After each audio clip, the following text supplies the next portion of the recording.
Hey everybody, happy Monday. Happy Monday everyone. In this video we've got another versus for you, but this is an important one.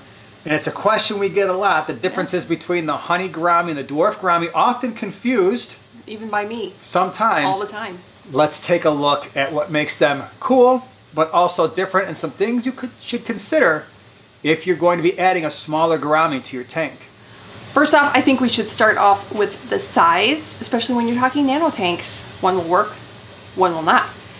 The honey gourami reaches only 2 inches long, whereas the dwarf gourami can reach 3.5 inches long. And that is going to make a little bit of a difference when you're considering what size tank to put these fish in.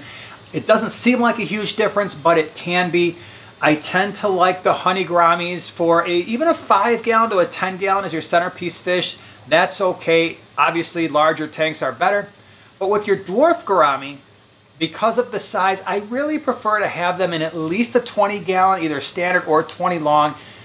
That leads to another issue, if I may, another difference, and that is the temperament. Which one would you say is a little bit more peaceful? Oh, the honey gourami. Definitely.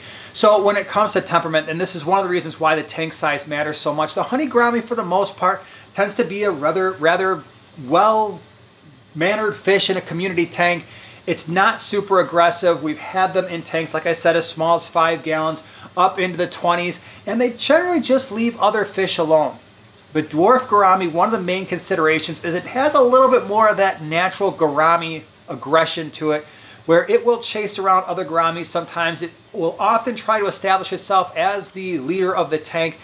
And unlike the honey gourami, the dwarf gourami would prefer most likely to be alone and will sometimes get into squabbles with other gouramis, where the honey gourami, you can sometimes keep them in a group, provided that you give them enough space. Now another big consideration with some differences would be the colors that they come in. If you're talking the honey gourami, you have a choice of 2 colors, yellow, like an orange, whereas the dwarf gourami comes in a lot more colors, including the blue opaline. You have red and blue, and then the reds. A lot of choices. Yeah, certainly when it comes to your choices, when you're choosing between a honey gourami and a dwarf gourami, with the honeys only having basically the orangey type of red and the yellow, that's your choices. So if you're looking for that color fish, great. If you want to add some blue, you want to add some red, and still have that centerpiece type fish, then the dwarf gourami might be the way to go if you have the tank size. So much very vibrant color in the dwarf gouramis. I think that's one of the main things that attracts people to these fish in the first place.